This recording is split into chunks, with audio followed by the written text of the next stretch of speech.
It's good to have you back with me this morning.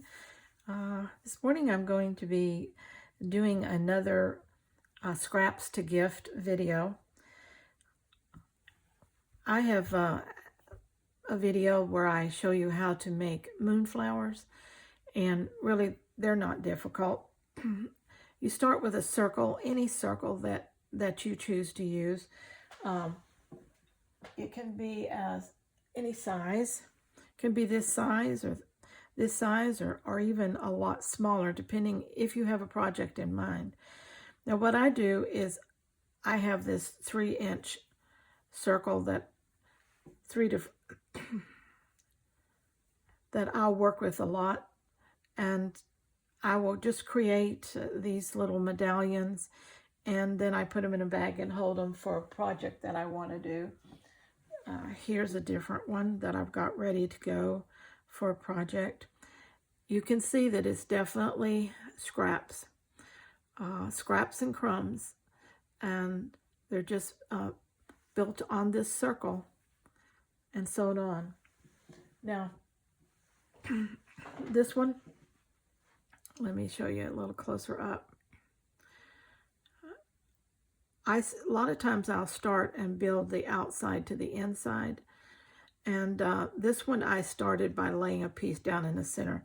I had a piece of fabric that already had this embroidered leaf pattern on it. So I just put that down.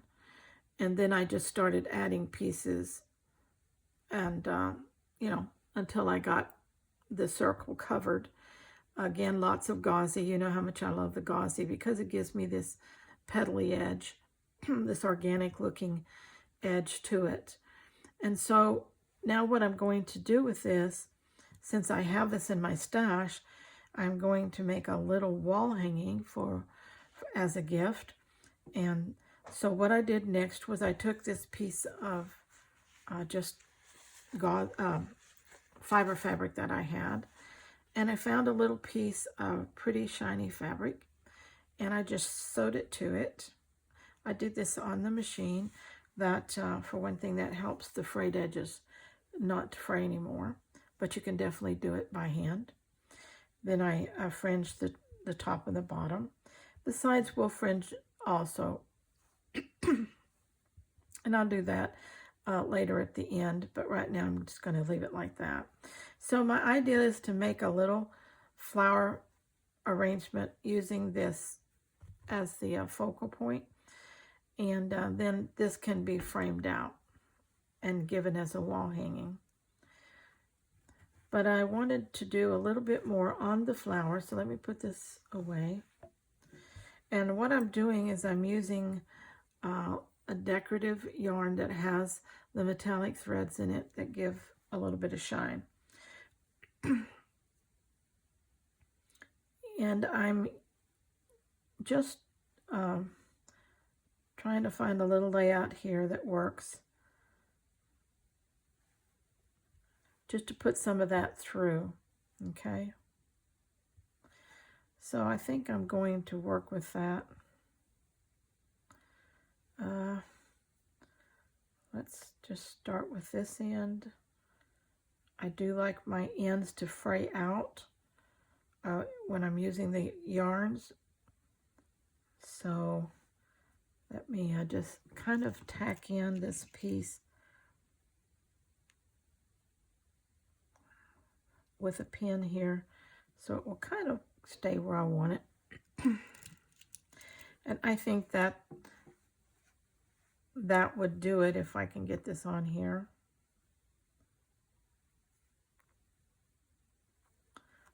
Let me just cut a little bit up there. All right. Again, don't throw anything away. Where's my, there it is. There's my little scrap pieces. Everything goes in the scrap piece. Scrap or crumb, it doesn't matter. Don't throw it away. Okay, let's find, I would like kind of a teal colored thread. Let's see, that might work. Let's try that.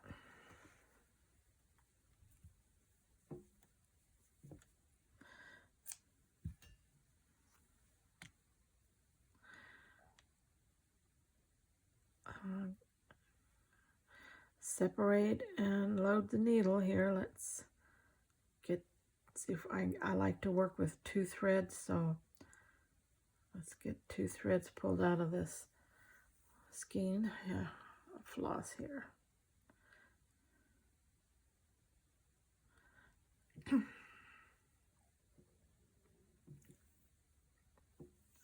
Isn't it amazing how you can take floss off of the little cards or whatever you have it on? Some of them aren't all that crinkled, but others are. And it just, I guess it depends on how long they've been on the card. I don't know. But not too long ago, I was at a garage sale, and this lady was getting rid of all of her floss, and she had quite a few cards of it already round like this. And I think she'd had it for quite a while, so that may be why some of my yarns are so crinkled. Of course, it doesn't take long for them to do that once you put it on a card. But if I'm going to use it, it's got to be carded, because once you take it out of the little package that it comes in, it'll knot up, get in a mess, and so you don't want that. You want to keep it straight. So okay, well, we got that out of the way. Let's start here. Okay, I want that to stay frayed at the end, so let's back up a little bit from the end and start couching from there.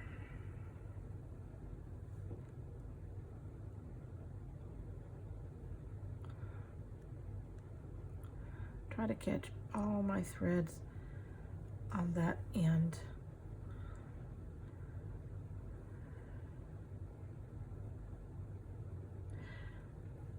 I hate it when your thread wants to knot up on you. Sometimes that happens more often when you're working with longer pieces. I got to remember to go slower in the beginning. Okay, yeah, that caught it good. I want to run it down between these 2 colors so that both of them show well.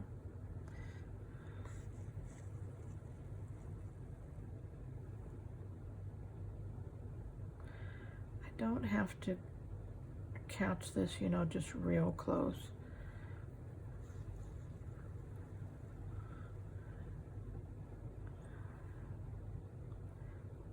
It's going to stay in place, especially being a wall hanging and framed. It's not going to be handled.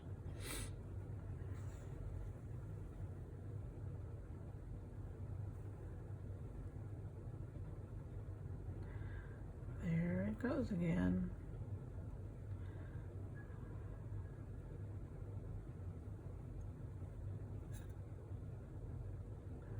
Got 2 knots here. Which one do I work with? One or both?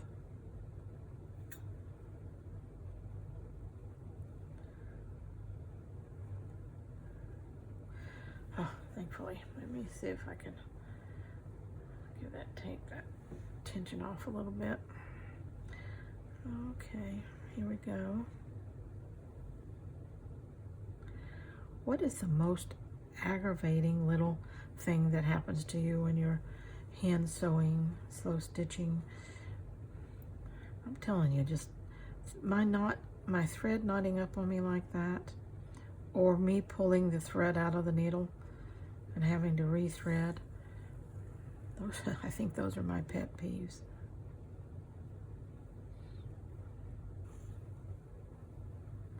And as many years as I've been doing this, I haven't found a way not to do those things. So if you got a secret, let me know. I might be a slow learner, but I can learn.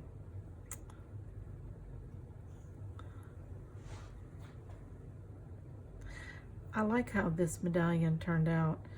I never know exactly how one of these is going to turn out till I get finished with it, because when you're working with scraps and you're just intuitively placing things. There's no pattern. There's no one to tell you how you got to lay it out. So you're just designing it yourself, and sometimes there's really no design in the sense that it's all pre-thought out. I never pre-think out the things that I do. I just work with the textiles and let it happen. And I like to do it that way. Sometimes I don't like what I end up with, but the majority of the time I do. And if I don't like what I end up with, I incorporate it into something else, and it always works. I never throw anything away like that. I tell people, if you don't like it, chunk it, but I never really chunk anything. I just recycle it into something else.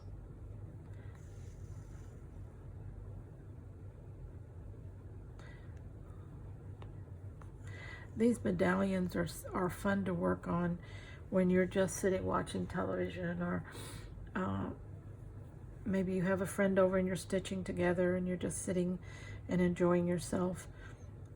They're fun to work on. They're small, and you can just have your little container of crumbs next to you and snippets, and just work, on that circle base. Oh, I did it again. Real good project for that.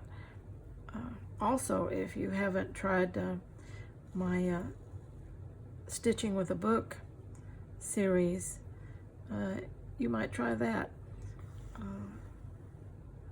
The story that I'm reading is one of my books, and when I get through with this series, there'll be 9 different videos, and there'll be about 3 hours of stitching and audio story.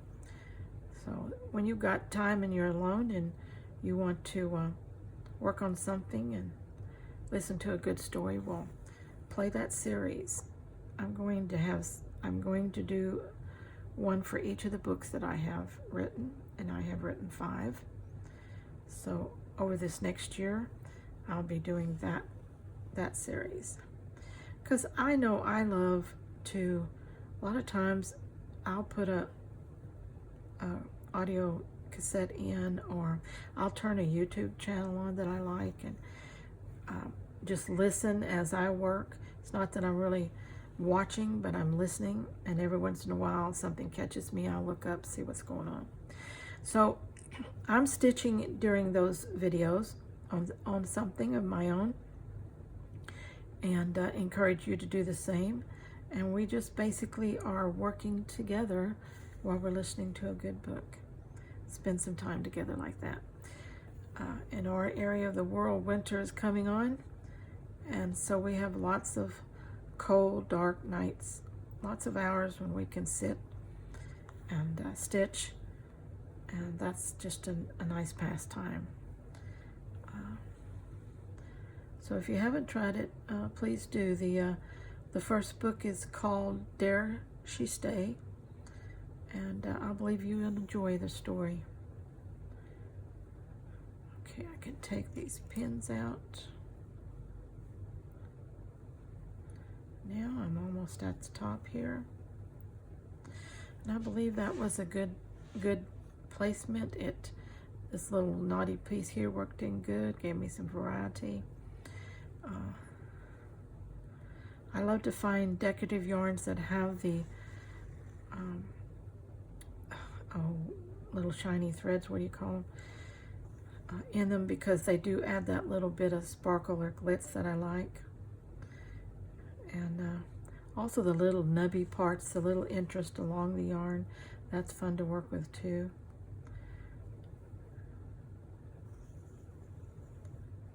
You can find some of these in craft store or Walmart or places like that. But if you really want to find some interesting ones, go to your local knitting shop, and they will have a great selection of beautiful yarns from around the world.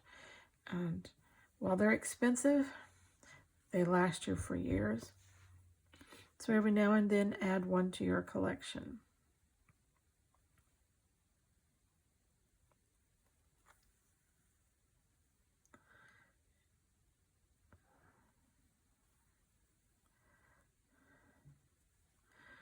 Okay, I think that is, I'm going to tie that off and call that done. Run that needle.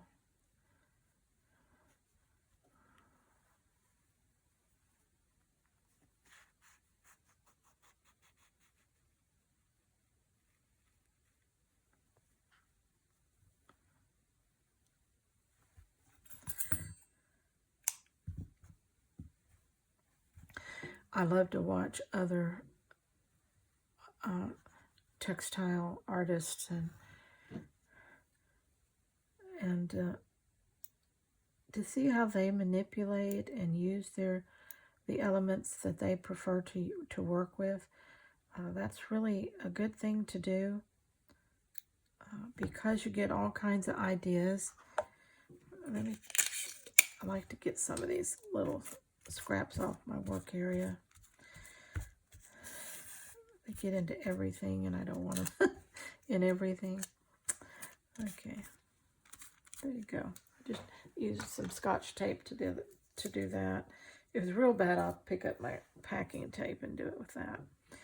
I'm gonna fray out the end of this little knotty thing here, if it lets me. I think it will. Yeah. Just pull those apart.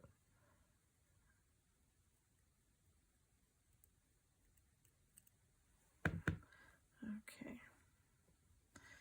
Yeah, it's not exactly the look I want. I'll just keep it like that. Okay, there's my flower.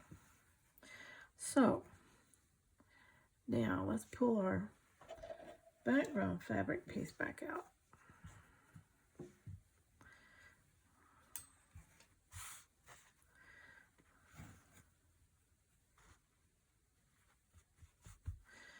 That's going to be so pretty, don't you think? I just love it.